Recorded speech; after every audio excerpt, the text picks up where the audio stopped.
After the second attempt in less than 10 weeks, a local congressman says his committee is ready to take up the bipartisan investigation into what's going on. The latest on those efforts now from KDKA political editor John Delano. The first assassination attempt on former President Trump took place in the home county of Republican Congressman Mike Kelly. So maybe it's no surprise that Kelly chairs a bipartisan congressional task force looking into the Butler shooting.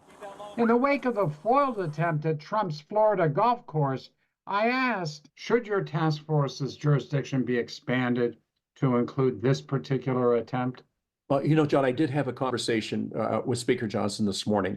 After Mass, he and I talked, and I believe that's going to take place very soon. We're going to merge the two events into the same task force. Kelly, a Republican, and the ranking Democrat, Congressman Jason Crow of Colorado, have already asked for a Secret Service briefing on what happened in Florida. And Kelly says it makes good sense for his ad hoc committee to conduct the review. The advantage of the task force is we do have the ability to subpoena. The other people look into it. We have a lot of talented people looking into what happened on July 13th, and I'm sure they'll feel the same way about yesterday.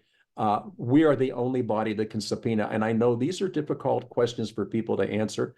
We have to get answers so the American people, we restore the faith and trust and the confidence that they have to have in these agencies and their performance. Kelly's Democratic neighbor in Allegheny and Beaver counties, Congressman Chris Deluzio, agrees, saying congressional oversight of what went wrong and how to fix it is essential. That committee is set up to have Democrats and Republicans work together to really dig in on what can be done to improve security around major party nominees. I think their work should continue in a serious bipartisan way, and I think it makes sense for them to investigate. With 7 weeks left in this campaign, nobody wants a repeat of these attempts with either the former president or with Vice President Harris and their running mates.